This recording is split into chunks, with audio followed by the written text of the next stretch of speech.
Hello students, कैसे हो आप सब। उम्मीद करता हूं आप और आपकी जो स्टडी है वो बहुत अच्छी चल रही है। आज की वीडियो में हम रियल नंबर्स के अंदर एक्सरसाइज 1.2 की इंट्रोडक्शन करने वाले हैं। इंट्रोडक्शन का मतलब आप अच्छे से समझते हो अगर आप स्टार्टिंग से मेरे को फॉलो कर रहे हो। आपको पता है इससे पहले हमने एक्सरसाइज 1.1 की थी, उसकी सभी एग्जाम्पल सभी क्वेश्चन सॉल्व किए थे। इन सभी वीडियोस का लिंक आपको नीचे डिस्क्रिप्शन बॉक्स में एक प्लेलिस्ट मिल जाएगी, वहां पर जाके आप चेकआउट कर सकते हो। इंट्रोडक्शन से मेरा मतलब ये होता है कि जो एनसीईआरटी में बेसिक है वो तो हमें करना ही है, कुछ मैं अपनी तरफ से टिप्स एंड ट्रिक्स बताता हूं जो आपको क्वेश्चन सॉल्व करने में हेल्प करती हैं। अगर मैं इस मतलब कि एक्सरसाइज की इंट्रोडक्शन में आपको ऊपर ऊपर से बताना चाहूं तो बेसिकली इसमें हमें इररेशनल नंबर्स को ही दोबारा से पढ़ना है। यस, इररेशनल नंबर्स को ही दोबारा से पढ़ना है। देखो, अभी तक हमने ना इररेशनल नंबर के बारे में पढ़ा भी है, उसको हमने शायद 9th क्लास में आपको याद होगा, हमने उसको नंबर लाइन पे ड्रॉ करके भी देखा है। बट कभी भी हमने ये प्रूव नहीं किया कि ये एक इररेशनल नंबर है।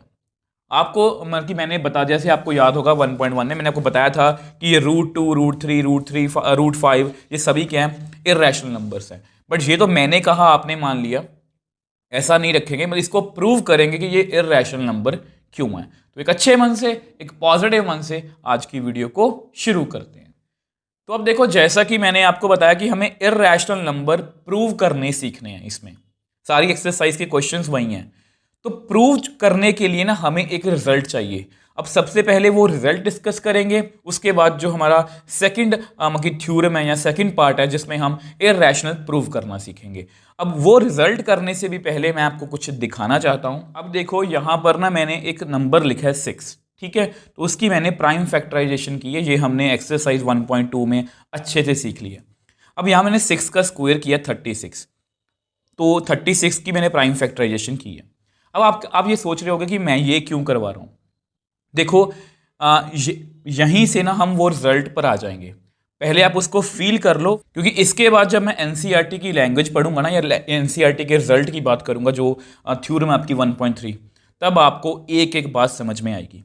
तो देखो, यहां से ये 36 है, ये इसकी प्राइम फैक्टराइजेशन मैंने कर ली। अगर इसको थोड़ा सा मॉडिफाई करूं, ठीक है, जस्ट आपको दिखाने के लिए, तो इसको मैं ऐसे लिख सकता हूँ 2 की पावर 2 इंटू 3 की पावर 2। आपको हो गई सर, यस लिख सकते हैं।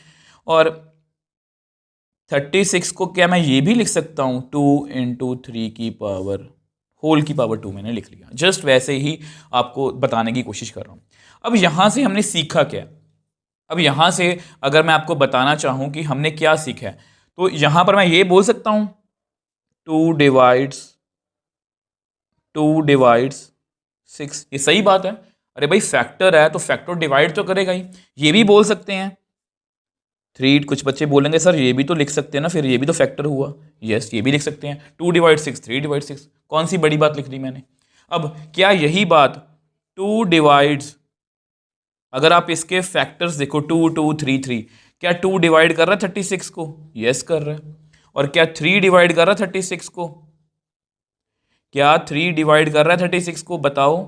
यस, 3 भी इसका फैक्ट। देखो, फैक्टर्स का मतलब क्या कि वो उसको डिवाइड कर रहे हैं। यहां पर 3 36 को डिवाइड कर रहा है, 2 36 को डिवाइड कर रहा है। तो मैं कहना क्या चाह रहा हूं, आपकी जो थ्योरम है वो भी यही कहती है कि अगर कोई प्राइम नंबर जैसे 2 और 3, जैसे 2 है, 2 36 को डिवाइड कर रहा है, ठीक है, तो वो 6 को भी डिवाइड करेगा। मतलब अगर कोई जैसे ये कोई 6 का स्क्वायर है, इसको आप, तो यहां पर मैं अगर आपको दिखाना चाहूं तो बेसिकली वो ये बात बोल रहे हैं 2 डिवाइड्स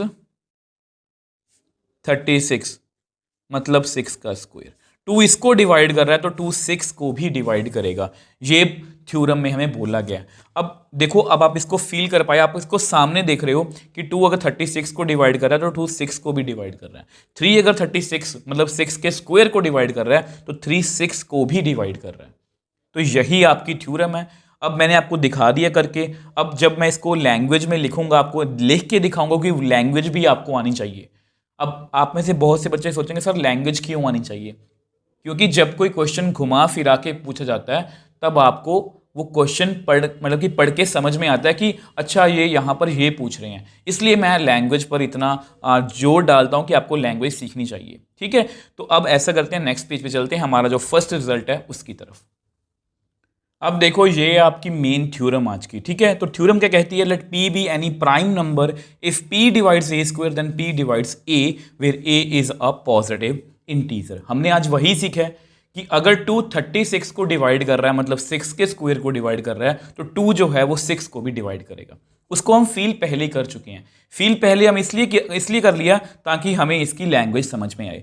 लैंग्वेज हमें इसलिए सीखनी है ताकि हमें मतलब कि इसके अंदर तक कंसेप्ट, अंदर तक देखो कोई भी चीज़ सिर्फ एक मतलब कि पर्टिकुलर एक एग्जांपल मैंने आपको दिखा दी, ठीक है, बट उस रिजल्ट को हम जनरली में लिखेंगे कैसे वो भी आपको आना चाहिए, मतलब लैंग्वेज आपको जरूर आनी चाहिए।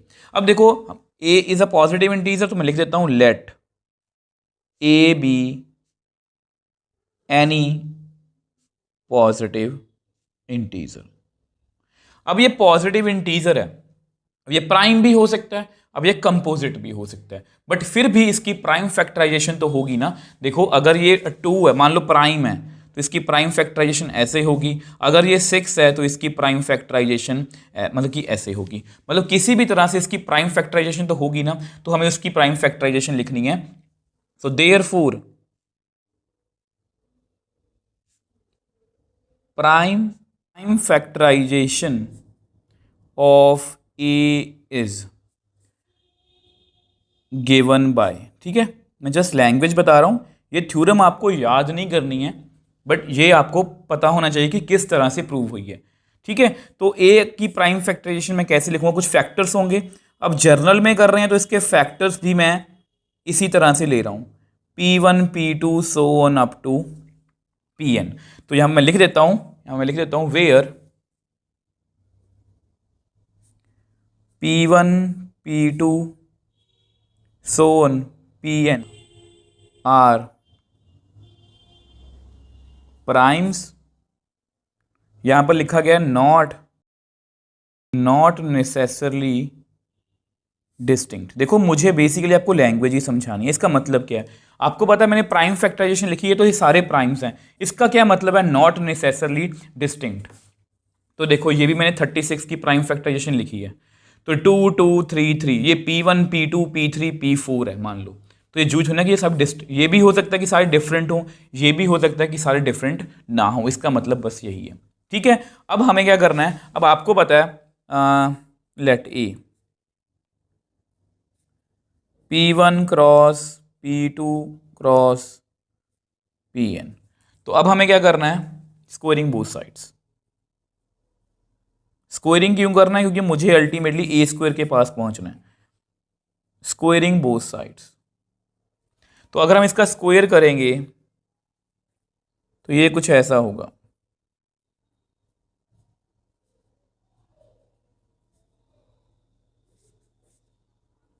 ठीक है।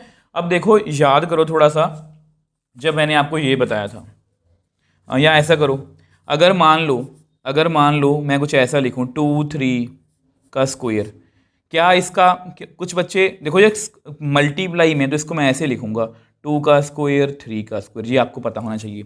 सेम वे से यानी कि इसको मैं ऐसे भी लिख सकता हूँ 2 इंटू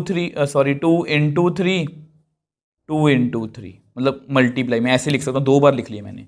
तो यहाँ पर भी सेम वैसा ही लिखने की कोशिश करेंगे, P1 P2 Pn cross P1 P2 cross Pn।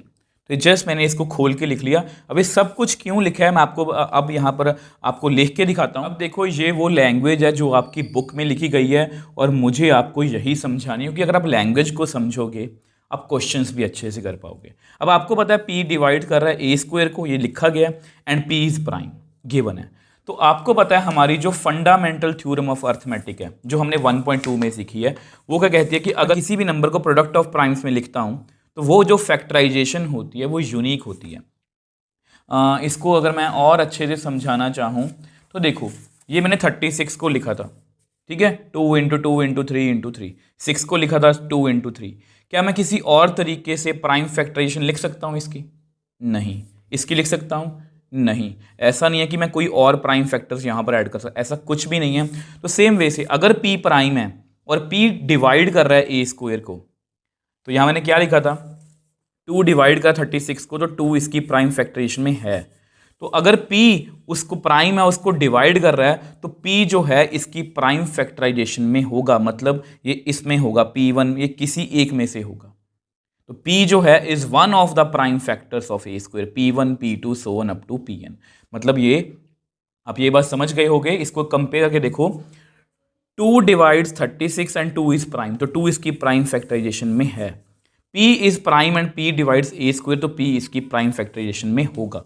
Also आपको पता है ए को हम ऐसे लिख सकते हैं, ये आपको लिखा गया प्राइम फैक्टराइजेशन, ठीक है। And p is one of them, मतलब p1 p2 so on up to pn, मतलब p जो है ये इनके बीच में से ही है, देयरफॉर p डिवाइड्स a। और यही हमें प्रूव करना था। मतलब देखो हमने किया कैसे, अगर मैं आपको फिर से इसको बताना चाहूँ तो पहले मैंने आपको 36 या 6 वाली एग्जांपल बताई, तो a की मैंने प्राइम फैक्टराइजेशन लिख ली है, ठीक है, ये सारे प्राइम्स हैं। अब इसका मैंने स्क्वायर कर दिया, तो अब आपको पता है इसको आप इससे साथ साथ कंपेयर करते जाना। अगर इसका मैं स्क्वायर करूँ, अगर 2 प्राइम है और 2 36 को डिवाइड कर रहा है, तो यानी कि 2 इनके बीच में से ही होगा। अगर p प्राइम है वो ए स्क्वायर को डिवाइड कर रहा है, तो फंडामेंटल थ्योरम ऑफ अर्थमेटिक कहती है कि p जो है ये इनके बीच में से ही होगा कोई। और अगर इनके बीच में से है तो a को मैंने वही लिखा है, और अगर p इनके बीच में से है तो मतलब p इसको भी डिवाइड करेगा, तो 2 भी इसको डिवाइड कर रहा है, 3 भी इसको डिवाइड कर रहा है, तो p भी a को डिवाइड करेगा। यही हमें प्रूव करना था। और आज के बाद आप ये लैंग्वेज तो सीख ही गए हो, आज के बाद आप ये भी बात याद रखोगे कि अगर कोई भी प्राइम नंबर किसी के स्क्वायर को डिवाइड कर रहा है तो उस नंबर को भी डिवाइड करेगा। तो ये एक इंपॉर्टेंट रिजल्ट है। अब नेक्स्ट चलते हैं हम अपना जो लास्ट रिजल्ट है। अब उस रिजल्ट से पहले मुझे आपको कुछ बातें समझानी है, उसको हम नेक्स्ट पेज पे डिस्कस कर लेते हैं। अब देखो जो हमारा नेक्स्ट रिजल्ट है उसको प्रूव करने से पहले आपको 2 चीज़ों के बारे में पता होना चाहिए, ठीक है। को प्राइम नंबर्स। अब ये नंबर कौन से हैं? Those numbers that have only one common factor namely 1, जिनके बीच में कॉमन फैक्टर जो है वो सिर्फ एक ही हो, मतलब 1 ही हो। जैसे 5 और 9, इसके 2 फैक्टर है 1 और 5, इसके 3 फैक्टर है 1 3 9, ठीक है। तो देखो वैसे भी समझ के देखो, को मतलब आपस में, को आपस में बोल सकते हो, प्राइम आपको पता ही है। वैसे इसका प्राइम नंबर और कंपोजिट नंबर से कुछ लेना देना नहीं है। देखो ये एक प्राइम नंबर है, 9 एक कंपोजिट नंबर है, बट ये आपस में क्या है? को प्राइम है। क्यों आपस में को प्राइम है? अगर इसको मैं सिंपल लैंग्वेज में कहूँ, 5 और 9 एक दूसरे के टेबल पे नहीं आते, मतलब ये को प्राइम है। जैसे और भी समझाना चाहूँ, जैसे मान लो मैं 3 और 9 लिख लूँ, अब ये दोनों एक दूसरे के टेबल पे जाते हैं, तो 3 1 3, 3 3 9। अब 1 और 3 जो हैं ये को प्राइम, मतलब और आगे कट नहीं हो सकते, उनको हम को प्राइम बोलते हैं। तो 5 और 9 में कुछ भी कॉमन नहीं है, ये कट नहीं हो सकते, इसलिए ये क्या है? को प्राइम नंबर्स। ये आपको पता होना चाहिए। और ये जो बात मैंने लिखी है ये बहुत से बच्चों को पता होगी, बहुत से बच्चों को पता होगी, बट कई बार क्या होता है उसके पीछे का बेसिक नहीं हमें पता होता, इसलिए बता रहा हूं। अगर मैं 2 को 3 से मल्टीप्लाई करके 6 आ जाता है, 3 क्या है? एक इंटीजर है, तो इसका मतलब है कि 2 डिवाइड्स 6। अब ये भी तो हो सकता है ना कि देखो अगर मैं 2 को 5/2 से मल्टीप्लाई कर दूं, देखो जैसे यहां पर 2 को मैंने 3 से मल्टीप्लाई किया, 6 आ गया, तो मैं बोल दूंगा कि 2 6 को डिवाइड कर रहा है। अगर मैं 2 को 5/2 से मल्टीप्लाई कर दूंगा तो मेरे पास 5 ही आएगा, तो क्या इसका मतलब 2 डिवाइड कर रहा है 5 को? नहीं। इसके पीछे का रीजन क्या है? 5/2 जो है वो इंटीजर नहीं है। अगर इंटीजर नहीं है तो ये इसको डिवाइड नहीं करेगा। वैसे भी आपको पता ही है कि 2 के टेबल में 5 तो नहीं आता, मैं वही आपको समझाने की कोशिश कर रहा हूँ कि यहाँ पर एक इंटीजर होना चाहिए। तो ये दोनों बातें आपको नेक्स्ट रिजल्ट में काम आएंगी। अब ऐसा करते हैं उसको भी डिस्कस कर लेते हैं। अब देखो ये आज का लास्ट रिजल्ट है थ्योरम 1.4। ये सिर्फ एक थ्योरम नहीं है, इसको हमें अच्छे से सीखना पड़ेगा क्योंकि इसी के ऊपर बेस्ड क्वेश्चंस भी आएंगे, और ये क्वेश्चन जो हैं ये बहुत इंपॉर्टेंट है, बाकी नॉर्मली ये पेपर में क्वेश्चन आ जाता है। √2 इज इर्रेशनल। ये हम सभी को पता है कि √2 क्या है? इर्रेशनल नंबर है। थोड़ा सा डिस्कशन बनती है इसके बारे में। आप सभी को पता है कि मैंने आपको एक बात बताई थी रियल नंबर सिस्टम के बारे में। अगर आपने चैप्टर को स्टार्टिंग से पढ़ा तो मैंने कुछ आपको ये फ्लो चार्ट बना के दिखाया था। ठीक है। तो रैशनल नंबर और इरैशनल नंबर में डिफरेंस क्या है कि रैशनल नंबर क्या होते हैं, पी बाई क्यू फॉर्म में होते हैं, पी और क्यू इंटीजर होते हैं, q not equal to zero, decimal must be terminating और रिपीटिंग, इसको ऐसे भी देख सकते हैं। और इरैशनल नंबर क्या होते हैं, ऐसे वाले, √2, √3, √5, ये हमने सीखा है, ये पढ़ा है, इसको हमने क्रैम किया। Decimal must B non repeating non terminating. तो इसको प्रूव कैसे करेंगे, तो पहली बात आपको ये क्लियर होना चाहिए कि रैशनल और इरैशनल नंबर में फ़र्क क्या है। इसको अगर मैं आपको बताना चाहूँ, इसको हम इरैशनल नंबर को हम पी बाई क्यू फॉर्म में, मतलब ये फॉर्म में नहीं लिख सकते। रैशनल नंबर को हम पी बाई क्यू की फॉर्म में लिख सकते हैं, बट इसको हम नहीं लिख सकते। पहली बात तो ये आपको क्लियर होना चाहिए। और दूसरी बात, जो यहाँ पर हमारा प्रूव करने का तरीका रहेगा उसको ना कॉन्ट्राडिक्शन मेथड बोलते हैं। कॉन्ट्राडिक्शन मेथड को अगर मैं आपको थोड़ा सा फील करवाना चाहूँ तो कैसे करेंगे, राम और श्याम दो दोस्त हैं, अब ये दोनों बहुत अच्छे दोस्त हैं, ठीक है। अब राम को ऐसा लगता है कि अगर श्याम मेरा इतना अच्छा दोस्त है कि अगर मेरे को कभी भी लाइफ में किसी भी चीज़ की ज़रूरत रहेगी या कभी भी कोई हेल्प की ज़रूरत रहेगी तो श्याम हमेशा मेरी हेल्प करेगा। अब ये राम ने अपने मन में सपोज किया हुआ है कि श्याम जो है वो मेरा बहुत अच्छा दोस्त है। राम ने ये सपोज किया हुआ है कि श्याम मेरा बहुत अच्छा दोस्त है। अब जब राम पर कोई मुसीबत आई या उसको कुछ भी किसी चीज़ की ज़रूरत हुई तो श्याम ने उसको हेल्प करने से मना कर दिया। श्याम ने उसको हेल्प करने से मना कर दिया कि मैं नहीं हेल्प करूँगा, साफ साफ उसको जवाब दे दिया। तो अब जो राम की सपोजिशन थी, वो रॉन्ग हो गई। मतलब राम ने सपोज किया था कि श्याम मेरा अच्छा दोस्त है, बट श्याम ने उसको जब उसको ज़रूरत थी तब उसकी हेल्प नहीं की, मतलब श्याम जो है वो राम का अच्छा दोस्त नहीं है। तो राम की सपोजिशन जो है वो रॉन्ग हो गई। राम ने सपोज किया था वो अच्छा दोस्त है श्याम मेरा, बट वो सपोजिशन उसकी रॉन्ग हो गई। मतलब राम को ये पता लग गया कि श्याम उसका अच्छा दोस्त नहीं है। अब सेम यही कंसेप्ट पर को लेके हम यहाँ पर चलेंगे, तो हम इसको उल्टा सोचेंगे। लेट अस अज्यूम या सपोज, मगर हमने सपोज कर लिया, मान लिया, let us assume √2 is a rational number. हमने ये मान लिया कि √2 क्या है, एक रैशनल नंबर है। और सिंस ये एक रैशनल नंबर है, देयरफॉर √2 को मैं लिख सकता हूं a by b, where a and b are integers.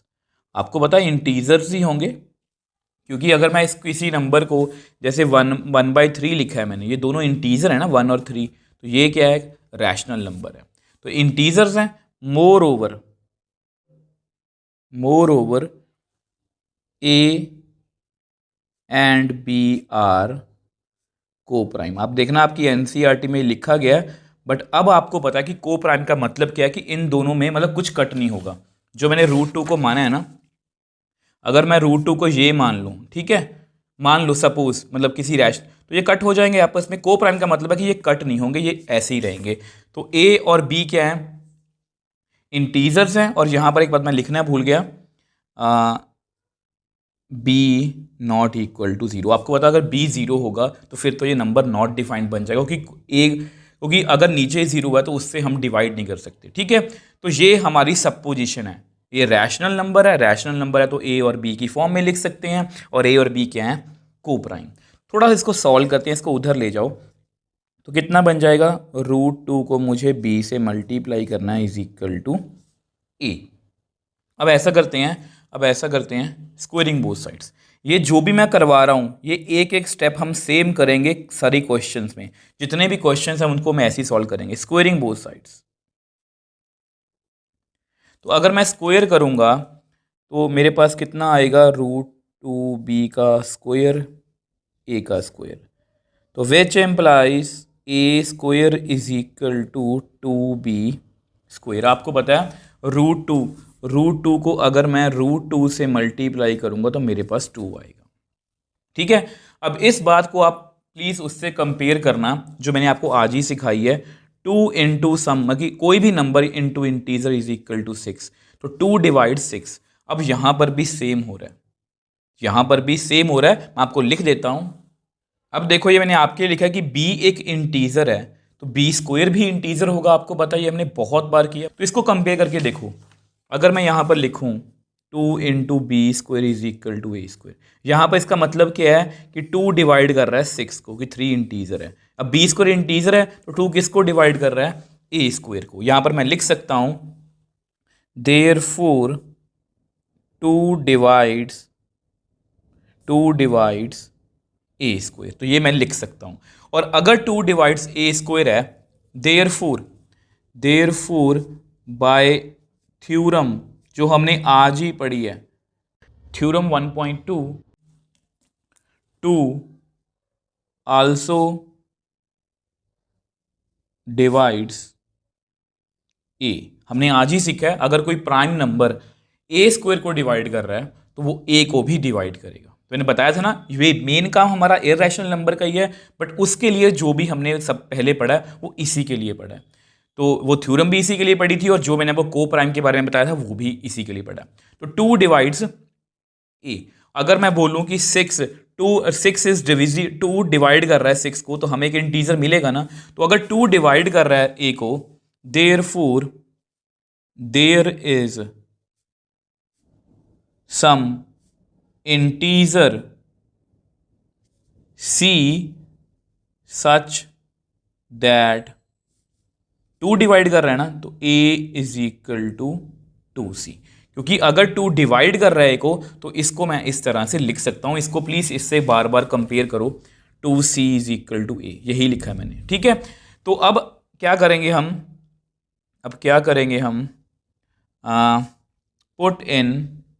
Put in 1, इसको 1 में पुट कर लेते हैं, 1 हमारा ये है, ठीक है, इसको 1 मान लो।